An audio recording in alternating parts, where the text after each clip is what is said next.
résidentiel où il y a un peu de tout cela, francs-maçons, chrétiens, bouddhistes, jobistes. Là, c'est bon. C'est tout simplement un quartier résidentiel. Oui, mais des croyants, j'espère que ce ne sont pas des athées qui habitent.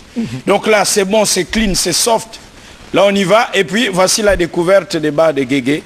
Un quartier résidentiel aux routes délabrées. Bon, là, nous étions le 11-11 pour les traditionnels, monsieur Atiga qui aime bien la cabale et l'harmonie des chiffres. Alors, comment comprendre que nous sommes là, dans un quartier où habitent un certain nombre de hauts cadres qui décident de l'orientation de la vie administrative, politique, économique, financière de ce pays et juridique même de ce pays. Mais lorsqu'ils se réveillent le matin, eh bien, le premier constat c'est celui-là. Alors, est-ce qu'ils s'aiment, ils se connaissent eux-mêmes avant de connaître le pays ou le quartier ou moi j'ai une seule question. Oui. C'est à eux de résoudre ces problèmes.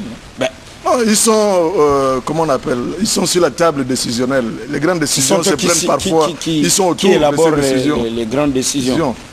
Charité bien ordonnée quand même. On ne peut pas décider de la vie des autres et habiter là comme ça.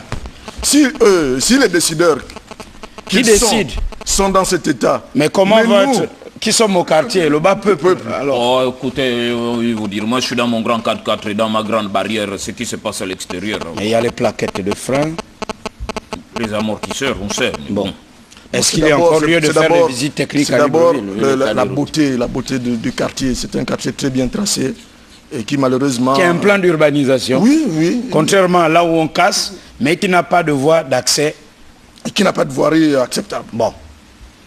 Vous voyez qu'il n'y a pas de bac à ordures n'importe comment, comme dans les quartiers populaires. Alors, si ceux qui sont en haut sont comme ça, alors nous qui sommes en bas, dirait le Gabonais lambda, comment serions-nous? Et dire peut-être avec le poète-chanteur Akendengue, peut-on chercher à comprendre quelque chose ou quelqu'un que l'on n'aime pas? Alors, est-ce qu'ils s'aiment d'abord eux-mêmes avant d'aimer les autres, monsieur? Bon, vous qui êtes dans les écoles de sagesse. Vu comment ils ont bâti leur...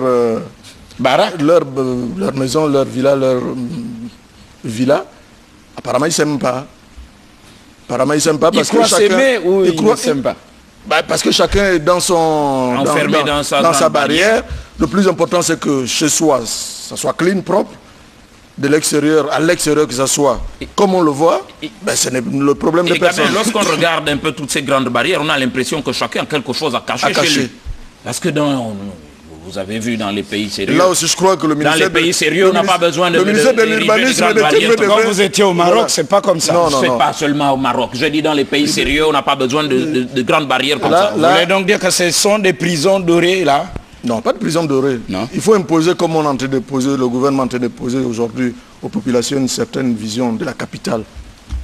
Que l'on dise à chacun et à tous la forme des barrières qu'on devrait avoir. Parce qu'il y en a, comme tu le dis, qui ressemblent à des prisons, d'autres ressemblent à des bunkers. À quoi ça sert d'avoir une belle maison si elle est cachée dans, je ne sais pas, 3 ou 4 mètres de barrière?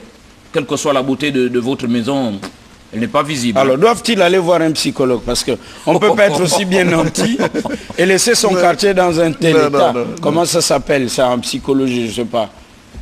C'est pas une science, ce que j'ai dit. Bon. Et toujours il faut rappeler aux téléspectateurs que vous avez des ambassadeurs. Vous avez des ambassadeurs qui habitent étrangers et qui habitent dans ces quartiers.